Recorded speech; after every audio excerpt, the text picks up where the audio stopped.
إن الحمد لله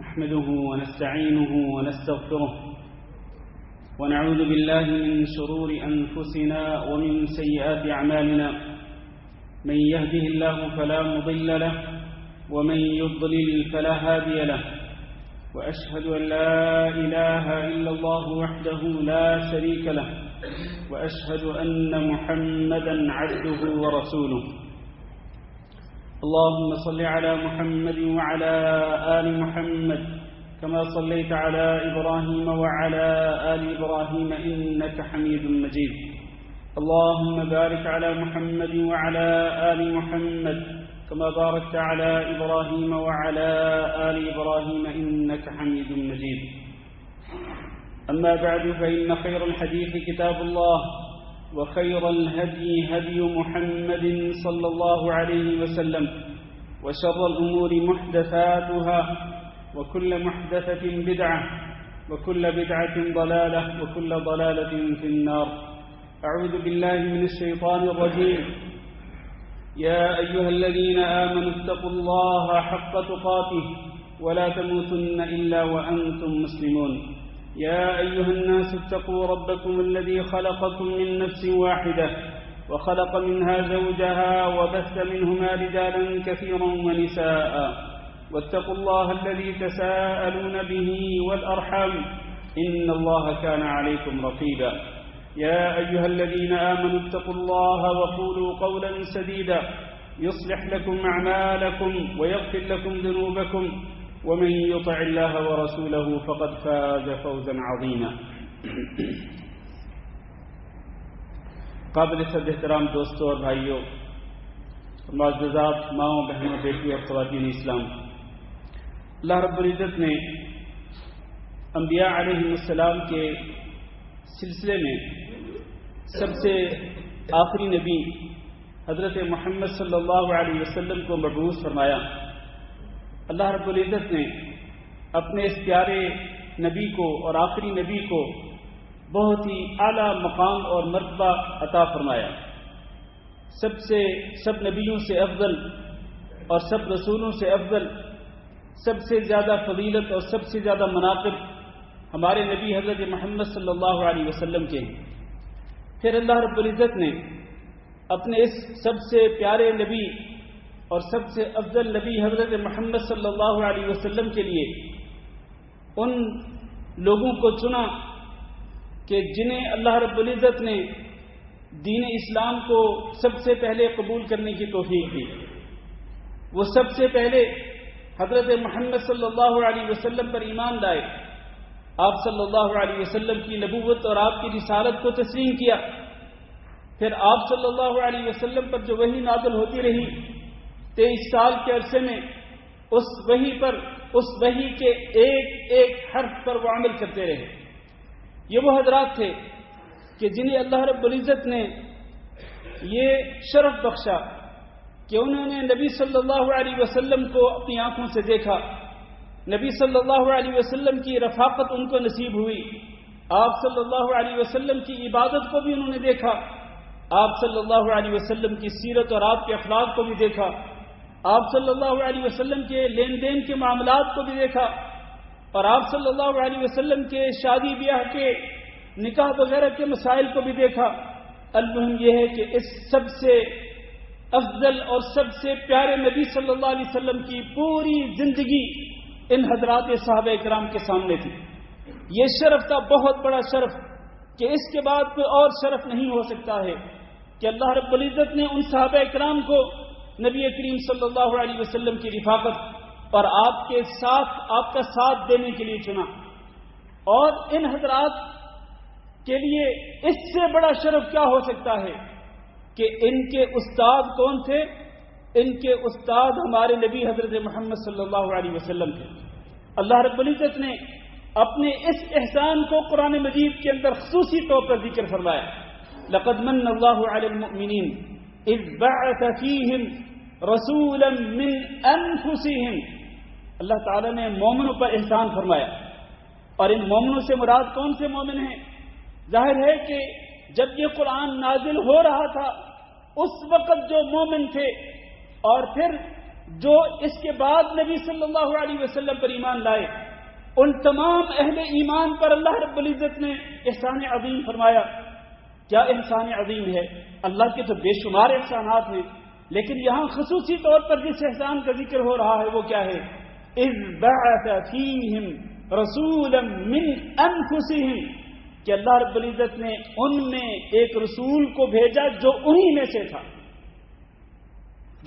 سے تھا، انہی عرب لوگوں میں سے، قریش کے قبیلے میں سے ایک شخص کو اللہ تعالیٰ نے منصب رسالت کے فائز کیا، ان کے اندر رسول بنا کے بھیجا۔ پھر اس نے کیا کیا؟ یتلو علیہم آیاتہ، یہ رسول ان اپنے صحابہ کرام کے اندر رہ کر ان کو اللہ رب العزت کی آیات سناتا تھا۔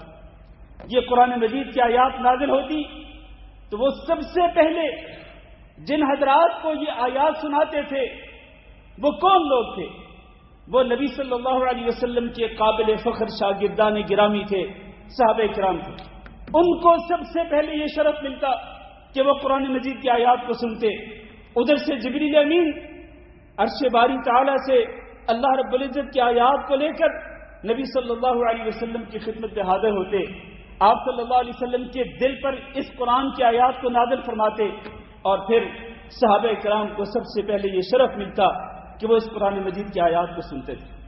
یتلو علیہم آیاتہ، پھر ویزکیہم، یہ نبی ایسا ہے کہ جو ان کے اندر رہ کر یہ نہیں کہ وہ کسی قلعے میں بند ہو کر، قلعہ بند ہو کر نہیں، ان کے اندر رہ کر، جس کے 24 گھنٹے کی روٹین، جس کے 24 گھنٹے کے معمولات ان کی آنکھوں کے سامنے ہوتے ہیں، ان کے اندر رہ کر ان کا تزکیہ کرتا ہے، ان کو بتلاتا ہے کہ تم نے اپنے عقیدے کو کس طرح پاک کرنا ہے، تم نے اپنے جسم کو کس طرح سے پاک کرنا ہے، اپنے دل کو تم نے کس طرح سے پاک کرنا ہے، اپنے اعمال اور اپنے کردار کو کس طرح سے پاکیزہ تر بنانا ہے۔ یزکیہم، ان کا تزکیہ بھی کرتا ہے، اور پھر وَيُعَلِّمُهُمُ الْكِتَابَ وَالْحِكْمَةَ، اور انہیں کتاب کی بھی تعلیم دیتا ہے، حکمت کی بھی تعلیم دیتا ہے، یعنی اپنی سنت مبارکہ کے ذریعے بھی ان کو تعلیم دیتا ہے۔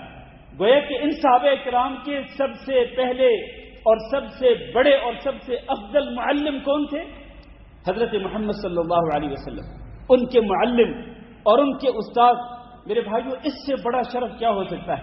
آج ہم کسی نام پر عالم دین کی شاگردی اختیار کر لیں تو ہم فخر محسوس کرتے ہیں کہ ہمارا استاد فلاں عالم دین ہے۔ اور کیا صحابہ کرام کو یہ شرف حاصل نہیں تھا؟ کیا صحابہ کرام اس بات پہ فخر نہیں کر سکتے تھے کہ ہمارے استاد کون ہیں؟ حضرت محمد صلی اللہ علیہ وسلم کے جن سے اعلیٰ کوئی شخصیت تھی نہ آئی، اور نہ ہی قیامت تک ان سے اعلیٰ اور افضل کوئی شخصیت آئے گی۔ سب سے افضل معلم، سب سے افضل مربی اور محسن حضرت محمد صلی اللہ علیہ وسلم۔ یہ بہت بڑے شرف کی بات ہے میرے عزیز بھائیوں۔ یہ جو صحابہ کرام ہیں، نبی صلی اللہ علیہ وسلم کے ساتھی اور آپ کے شاگرد، آپ کے قابل فخر، آپ کے رفقا، ان کے ہمارے اوپر کئی حقوق ہیں، یعنی امت مسلمہ پہ ان کے حقوق ہیں جو ہمیں ان حقوق کو ادا کرنا ضروری ہے۔ ان حقوق میں سے سب سے پہلا حق یہ ہے کہ ہم ان کے فضائل و مناقب کا دل سے اعتراف کریں، صدق کے دل سے مانیں کہ وہ اس امت کے سب سے بہتر لوگ تھے۔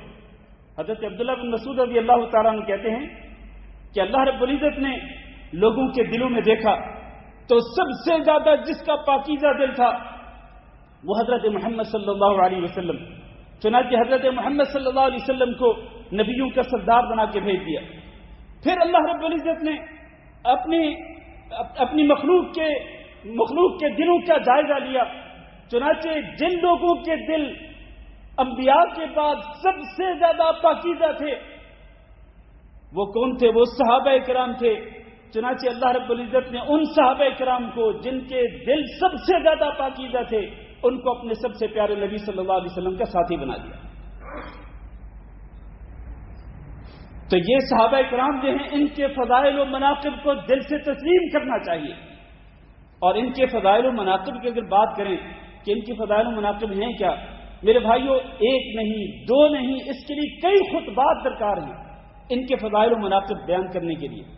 اور آپ سن کر حیران ہوں گے کہ اس قرآن مجید کے اندر اللہ رب العزت نے کم از کم 100 آیات ذکر فرمائی ہیں صحابہ کرام کی فضائل و مناقب کے بارے میں.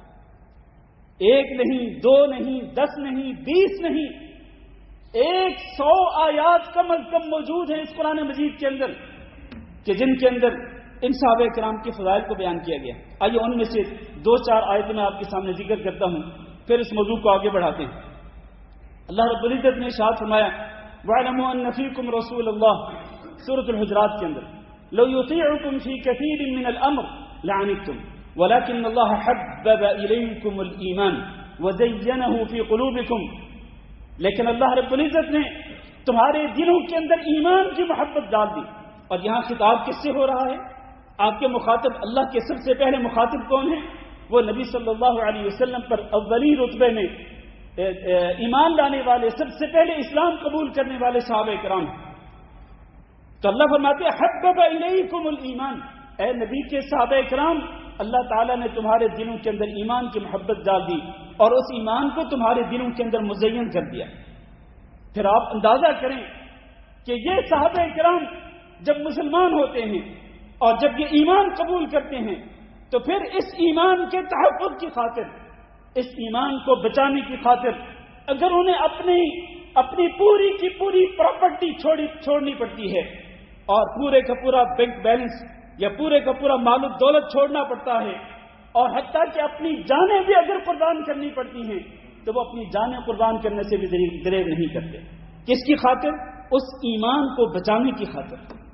حبب الیکم الایمان، اللہ نے ایمان کی محبت اتنی پیدا کر دی ان کے دلوں کے اندر اور اس ایمان کو اس قدر مضبوط کر دیا، ان کے دلوں کے اندر مزین کر دیا کہ پھر وہ بڑی سے بڑی مصیبتیں برداشت کر جاتے تھے، بڑی سے بڑی آزمائشیں برداشت کر جاتے تھے، لیکن وہ ایمان کو نہیں چھوڑتے تھے.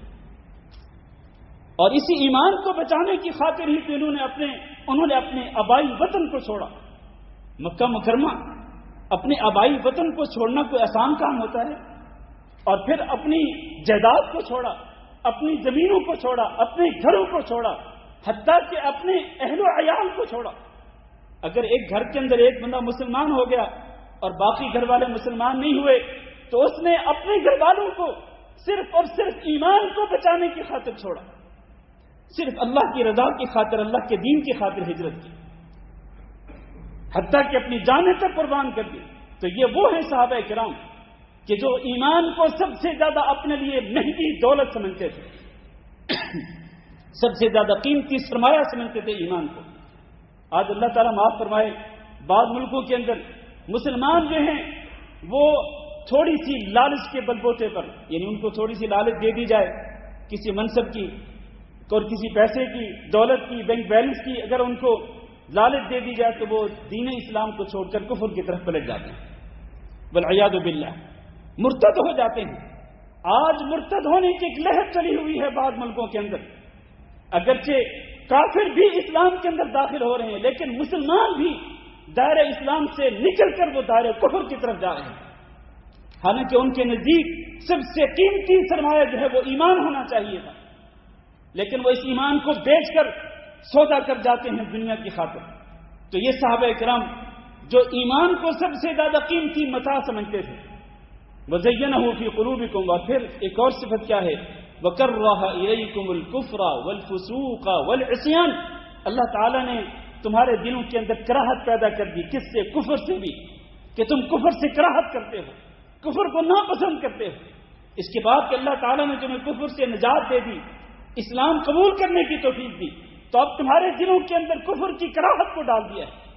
اور پھر صرف کفر ہی نہیں، وَكَرَّهَ إِلَيْكُمُ الْكُفْرَ وَالْفُسُوقَ، اور تم فسوق کو بھی ناپسند کرتے ہو، یعنی اللہ رب العزت کے حکم کی نافرمانی کرنا بھی تم ناپسند کرتے ہو. اللہ کے حکم کی نافرمانی نہیں کرتے ہو، نافرمانی کرنا تمہیں ناپسند ہے، مکروہ ہے، تم اس سے نفرت کرتے ہو. اور تمہارے دلوں کے اندر اس بات کی محبت ہے کہ تم نے اللہ رب العزت کے حکم کے سامنے سر تسلیم خم کرنا ہے. والعصیان، اور اسی طرح نافرمانی، یہ بھی اس کی بھی کراہت تمہارے دلوں کے اندر اللہ تعالیٰ نے پیدا کر دی. اور پھر اللہ تعالیٰ نے گواہی دے دی، فرمایا اولئک هم الراشدون، یہ جو صحابہ کرام ہیں نا جن کو اللہ رب العزت نے اپنے پیارے نبی جناب محمد صلی اللہ علیہ وسلم پر ایمان لانے کی توفیق دی، جن کو اسلام قبول کرنے کی توفیق دی، اصل میں یہی لوگ ہدایت یافتہ ہیں۔ اولئک هم الراشدون، ہدایت یافتہ لوگ یہی ہیں۔ یہ ایک آیت ہوئی۔ پھر دوسری آیت اللہ تعالیٰ نے ایک جگہ پہ سورۃ الحدید کے اندر اللہ نے ذکر فرمایا کہ وما لكم الا تنفقوا في سبيل الله ولله ميراث السماوات والارض لا يستوي منكم من انفق من قبل الفتح وقاتل، وہ لوگ جنہوں نے فتح مکہ سے پہلے اللہ رب العزت کی رضا کی خاطر، اللہ کے دین کی خاطر مال خرچ کیا، اور انہوں نے اللہ رب العزت کے دین کو بلند کرنے کی خاطر، دین اسلام کے جھنڈے کو بلند کرنے کی خاطر انہوں نے قتال کیا، انہوں نے جنگ کی، حتیٰ کہ اپنی جانوں کو بھی قربان کرنے سے باز نہ آئے۔ تو فتح مکہ سے پہلے جو صحابہ کرام یہ دو کام کرتے تھے، ایک مال خرچ کرنا اور دوسرا یہ کہ وہ جنگوں کے اندر شریک ہوتے تھے اسلام کی سربلندی کی خاطر، فرمایا یہ لوگ ہیں اولئک اعظم درجۃ، یہ لوگ سب سے عظیم درجے والے ہیں، ان کا درجہ سب سے عظیم ہے ان سے من الذین انفقوا من بعد وقاتلوا، جنہوں نے فتح مکہ کے بعد ایمان قبول کیا اور وہ بعد میں مال خرچ کرتے تھے، فتح مکہ کے بعد جو جنگوں کے اندر شریک ہوتے تھے، ہیں تو سارے کے سارے صحابہ کرام، لیکن فتح مکہ سے پہلے چونکہ بڑا مشکل دور تھا، مشکل دور کے اندر اپنا مال خرچ کرتے تھے، مشکل دور کے اندر تعداد میں کم ہونے کے باوجود وہ کفر کے سامنے، کافروں کے سامنے سینہ تان کے کھڑے ہو جاتے تھے۔ تو یہ لوگ زیادہ مقام و مرتبہ والے ہیں، ان کی فضیلت زیادہ ہے ان سے جو کہ فتح مکہ کے بعد مسلمان ہوئے اور وہ بھی مال خرچ کرتے تھے، وہ بھی قتال کرتے تھے۔ اللہ تعالیٰ نے فرمایا کہ ان کے درجات کے اندر تفاوت تو موجود ہے، تفاوت موجود ہے ان کے درجات کے اندر، لیکن وَكُلًّا وَعَدَ اللَّهُ الْحُسْنَى، یہ جتنے بھی صحابہ کرام ہیں فتح مکہ سے پہلے ایمان قبول کرنے والے اور فتح مکہ کے بعد ایمان قبول کرنے والے، اس میں سارے کے سارے صحابہ کرام آ جاتے ہیں۔ اللہ تعالیٰ نے ان سے کیا وعدہ فرمایا؟ الحسنى، نیک بدلے کا اللہ رب العزت نے ان سے وعدہ فرمایا، یعنی کہ جنت کا وعدہ فرمایا۔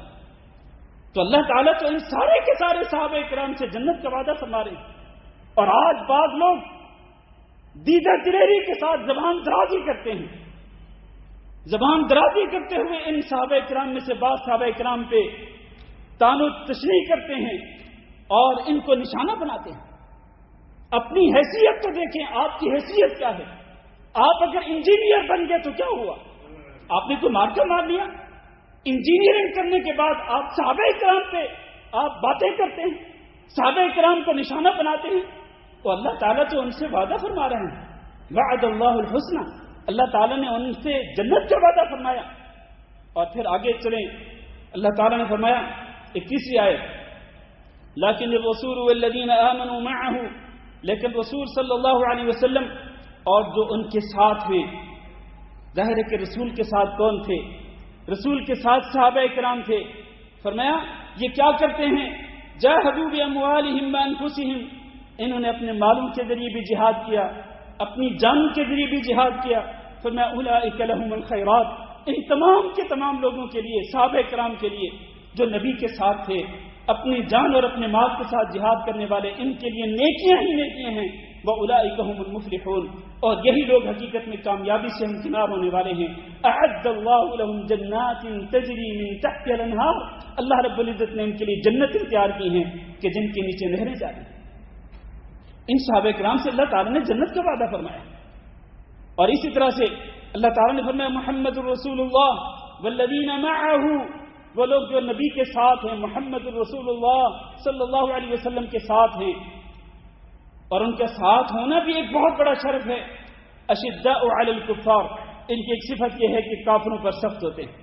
رحماء بینہم، آپس میں رحم دل ہوتے ہیں۔ تراہم رکعا سجدا، آپ ان کو دیکھتے ہیں کہ یا تو یہ رکوع کی حالت میں ہیں یا پھر سجدے کی حالت میں۔ کیا کرتے ہیں رکوع اور سجدے کے اندر؟ یبتغون فضلا من اللہ ورضوانا، جو اللہ تعالیٰ کی رضا کے طلبگار ہیں، اللہ کی خوشنودی کے طلبگار ہیں۔ سیماہم فی وجوہہم من اثر السجود، سجدوں کے آثار کی وجہ سے ان کی نشانی ان کے چہروں کے اندر نمایاں ہے. اور اللہ تعالیٰ نے قرآن مجید کے اندر ان کی اوصاف کو بیان کیا، ان کی صفات عظیمہ کو بیان کیا. اسی طرح اللہ تعالیٰ نے تورات کے اندر بھی ذالک مثلہم فی التوراۃ والانجیل، تورات اور انجیل کے اندر بھی اللہ رب العزت نے ان صحابہ کرام کے اوصاف بیان فرمائے.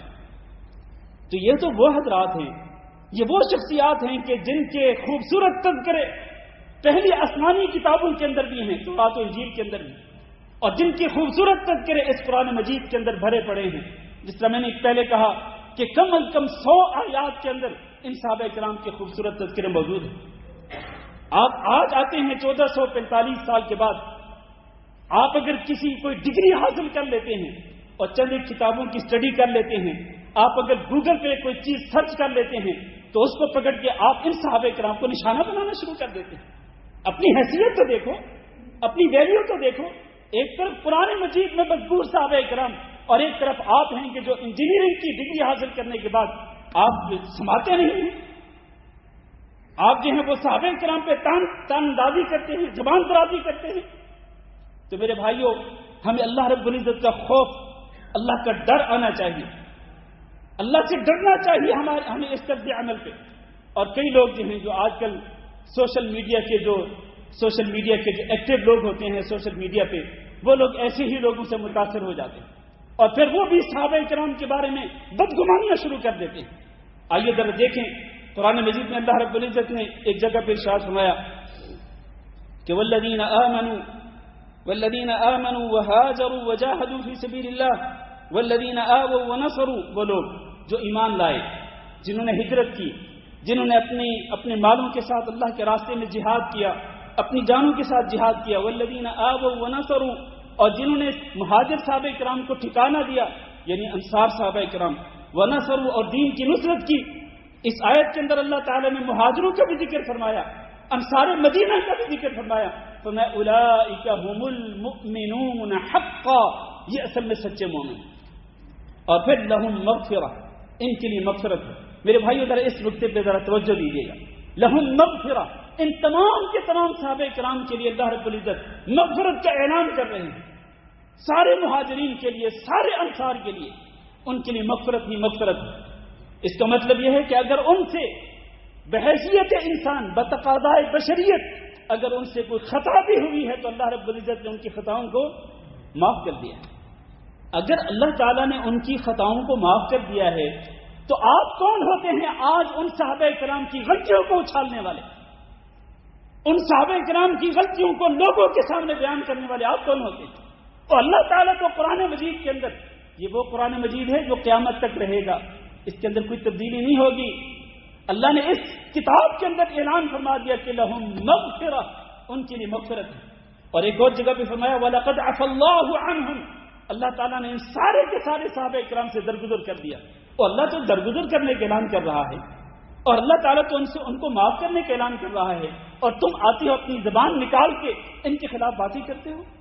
میں سمجھتا ہوں کہ جو بندہ بھی صحابہ کرام میں سے کسی بھی صحابی کو ایک لفظ کے ذریعے بھی نشانہ بناتا ہے تو وہ اپنی زبان کو ہی ناپاک اور پلید کرتا ہے، اس کی سوا کچھ بھی نہیں.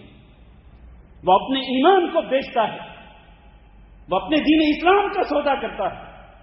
اس لیے کہ اللہ تعالیٰ نے سورۃ الفتح کے آخر میں یہ ارشاد فرمایا لِيَغِيظَ بِهِمُ الْكُفَّارَ، صحابہ کرام کے یہ جو عظیم اوصاف ہیں، یہ جو عظیم صفات ہیں صحابہ کرام کے، اللہ تعالیٰ کیوں بیان کرتا ہے؟ تاکہ کافروں کے دلوں کے اندر غیظ و غضب پیدا ہو ان صحابہ کرام کے خلاف، ان کافروں کو غصہ آئے، ان کافروں کو چڑ پیدا ہو ان صحابہ کرام سے.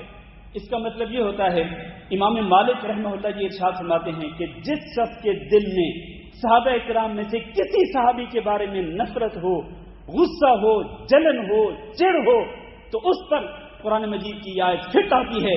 مطلب یہ ہے کہ اس کا شمار پھر کافروں کے اندر ہوگا، اس کا شمار پھر مسلمانوں کے اندر نہیں ہوگا. یہ میں نہیں کہہ رہا، یہ امام مالک رحمہ اللہ کا قول ہے. یہ قرآن مجید اللہ رب العزت کا کلام ہے. اس لیے ہمیں اپنی زبانوں کی حفاظت کرنی چاہیے اور اپنی زبانوں کو نہیں کھولنا چاہیے صحابہ کرام میں سے کسی بھی صحابی کے خلاف. تو صحابہ کرام کا پہلا حق جو ہے وہ یہی ہے کہ ہم ان کے فضائل کا اعتراف کریں. دوسرا حق یہ ہے کہ ہم صحابہ کرام کا دفاع کریں. دیکھیں بعض منافقوں نے صحابہ کرام کے بارے میں ایک لفظ بولا تھا. کیا بولا تھا؟ کہا تھا وَإِذَا قِيلَ لَهُمْ آمِنُوا كَمَا آمَنَ النَّاسُ قَالُوا أَنُؤْمِنُ كَمَا آمَنَ السُّفَهَاءُ. ان منافقوں کو جب یہ کہا جاتا ہے کہ ایمان لے آؤ تو یہ کہتے ہیں کہ ہم کیا اس طرح سے ایمان لیں جس طرح یہ سفہا ایمان لائے ہیں. سفہا کا معنی کیا ہے؟ سفہا سفیہ کی جمع ہے. سفیہ کہتے ہیں احمق کو، بے وقوف کو. تو منافقوں نے صحابہ کرام کے بارے میں ایک لفظ بولا تھا سفہا، بے وقوف لوگ. اللہ رب العزت کو یہ لفظ، اللہ رب العزت نے اس لفظ کو برداشت نہیں کیا. اللہ رب العزت نے اس لفظ کو پسند نہیں فرمایا. اللہ رب العزت خود آئے ان صحابہ کرام کا دفاع کرنے کے لیے، اور اللہ نے کیا فرمایا؟ الا انہم ہم السفہاء. خبردار، یہ لوگ جو صحابہ کرام کو سفیہ کہتے ہیں، بے وقوف کہتے ہیں، یہ اصل میں خود بے وقوف لوگ. اس لیے میرے بھائیوں، ہمارے اوپر یہ فرض ہے کہ ہم ان صحابہ کرام کا دفاع کریں. آج اگر صحابہ کرام میں سے کسی صحابی کو نشانہ بنایا جاتا ہے، اگر کوئی زبان درازی کرتا ہے، تو ہم صحابہ کرام کے ساتھ کھڑے ہوں گے، ہم صحابہ کرام کا دفاع کریں گے. لیکن وہ زبان درازی کرنے والا جو ہے، اس کی زبان کو اس کی گدی سے نکالا جا سکتا ہے لیکن اس کی تائید نہیں کی جا سکتی. وہ چاہے کسی بھی ڈگری کا حامل ہو، کسی بھی منصب کے فائز ہو، چاہے وہ ڈاکٹر ہو، انجینئر ہو یا شیخ الاسلام ہو، کچھ بھی ہو، اس کی زبان تو اس کی گدی سے کھینچی جا سکتی ہے لیکن اس کا ساتھ نہیں دیا جا سکتا اور اس کی تائید نہیں کی جا سکتی ہے. ہمیں تائید کرنی ہوگی تو صحابہ کرام کی کرنی ہوگی. ہمیں ساتھ کھڑا ہونا ہوگا تو صحابہ کرام کے ساتھ کھڑا ہونا ہوگا. ہمیں دفاع کرنا ہے تو صحابہ کرام کا دفاع کرنا ہے. اس لیے کہ اللہ تعالیٰ قرآن مجید کے اندر خود ان کا دفاع کر رہا ہے، تو پھر ہم کیوں نہ دفاع کریں ان صحابہ کرام کا. اور تیسرا حق ان کا یہ ہے کہ ہم ان کے ایمان کو معیار حق، ان کے ایمان کو معیار صدق قبول کریں کہ ان کا ایمان ہی اصل ایمان تھا. پھر ہم اپنے ایمان کو بھی جانچیں ان کے ایمان کو سامنے رکھتے ہوئے اور ان کے نقش قدم پہ چلیں. اس لیے کہ اللہ رب العزت نے ان کے ایمان کو معیار حق قرار دیا ہے. فَإِنْ آمَنُوا بِمِثْلِ مَا آمَنْتُمْ بِهِ فَقَدِ اهْتَدَوْا. اگر یہ اس طرح سے ایمان لائیں جس طرح صحابہ کرام تم ایمان لائے ہو تو پھر یہ ہدایت یافتہ ہوں. تو ایمان بھی کن کا ایمان جو ہے وہ کسوٹی ہے، کن کا ایمان معیار حق ہے، وہ صحابہ کرام کا ایمان جو ہے وہ معیار حق ہے. اور اللہ تعالیٰ تو قرآن مجید کے اندر کن کو اولئک هم المؤمنون حقا کہہ رہا ہے کہ یہ سچے مومن ہیں. کن کو کہہ رہا ہے؟ صحابہ کرام کو. تو لہذا جن کے ایمان کی گواہی اللہ رب العزت خود دیتے ہیں قرآن مجید کے اندر، تو انہی کا ایمان معیار ہوگا نا، اسی کو کسوٹی سمجھا جائے گا. اللہ انہی کے بارے میں فرماتے اولئک هم الصادقون، یہ اصل میں سچے مومن ہیں. اولئک هم الراشدون. اور پھر ایک اور بات، اس نقطے پہ ذرا غور کیجیے گا. اللہ تعالیٰ نے فرمایا وَكُنْتُمْ عَلَى شَفَا حُفْرَةٍ مِّنَ النَّارِ فَأَنْقَذَكُم مِّنْهَا. اور تم جہنم کے گڑھے کے کنارے تک پہنچ چکے تھے. یہ خطاب بھی کس کو ہو رہا ہے؟ ان لوگوں کو خطاب ہو رہا ہے جنہوں نے نبی صلی اللہ علیہ وسلم پر ایمان کو قبول کیا تھا، اسلام قبول کیا تھا. اللہ فرماتے ہیں کہ تم اللہ کی نعمت کو یاد کرو. اذ کنتم اعداء فالف بین قلوبکم. تم تو آپس میں دشمن تھے، اللہ نے تمہارے دلوں کے اندر الفت پیدا کر دی. فاصبحتم بنعمته اخوانا. پھر اللہ کے احسان کے ساتھ تم بھائی بھائی بن گئے. یہ اللہ کے احسان ہے. اور وکنتم علی شفا حفرۃ من النار. تم تو بالکل جہنم کے گڑھے کے کنارے پہ پہنچ چکے تھے. پھر اللہ نے کیا کیا؟ اللہ نے تم پہ احسان کیا. فانقذکم منها. اللہ نے تمہیں اس جہنم کے گڑھے کے اندر گرنے سے بچا لیا. تو اس کا مطلب یہ ہے کہ یہ ایک واضح طور پر گارنٹی ہے صحابہ کرام کے لیے کہ اللہ رب العزت نے ان صحابہ کرام کو جہنم کے گڑھے کے اندر گرنے سے بچا لیا، جہنم میں جانے سے بچا لیا. تو گویا کہ جہنم سے نجات پانے والا گروہ کون ہے؟ بتلائیے ذرا. جہنم سے نجات پانے والا گروہ کون سا گروہ ہے؟ بتائیں نا. جہنم سے نجات پانے والا گروہ صحابہ کرام کا گروہ ہے. اور نبی صلی اللہ علیہ وسلم نے فرمایا تھا کہ میری امت کے لوگ 73 فرقوں میں تقسیم ہو جائیں گے. ان میں سے سارے کے سارے جہنم میں جائیں گے. صرف ایک ہی فریق ہوگا جو کہ جہنم سے بچ جائے گا. وہ فرقہ ناجیہ. جہنم سے نجات پانے والا کون ہے؟ وہ صحابہ کرام کا گروہ ہے. اور اسی طرح سے صحابہ کرام کے نقش قدم پہ چلنے والے جتنے بھی لوگ ہیں قیامت تک، وہ سارے کے سارے اس فرقہ ناجیہ کے اندر شامل ہیں. اللہ تعالیٰ سے دعا کرتے ہیں کہ اللہ ہم سب کو اسی فرقہ ناجیہ کے اندر شامل فرمائے. جس طرح اللہ تعالیٰ نے صحابہ کرام کو جہنم کے گڑھے کے اندر گرنے سے بچا دیا، ہم بھی ان صحابہ کرام سے محبت کا اعلان کرتے ہیں کہ ہمارے دلوں کے اندر ان صحابہ کرام کے بارے میں محبت ہے. صدق دل کے ساتھ ہم ان سے محبت کرتے ہیں اور ہم کسی سے بغض نہیں کرتے، ہم کسی سے نفرت نہیں کرتے. اللہ تعالیٰ سے دعا کرتے ہیں کہ اللہ ہمیں انہی کے ساتھ قیامت کے دن اللہ تعالیٰ جہنم سے بچا کر ہم سب کو جنت کے اندر داخل فرما دے. استغفر اللہ لی ولکم ولسائر المسلمین فاستغفروہ انہ هو الغفور الرحیم.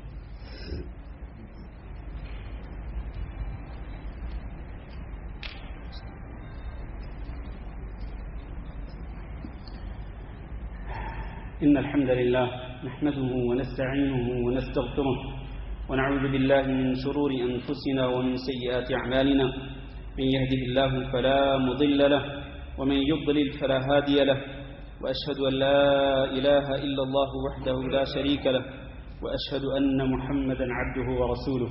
اللهم صل على محمد وعلى آل محمد كما صليت على إبراهيم وعلى آل إبراهيم إنك حميد مجيد.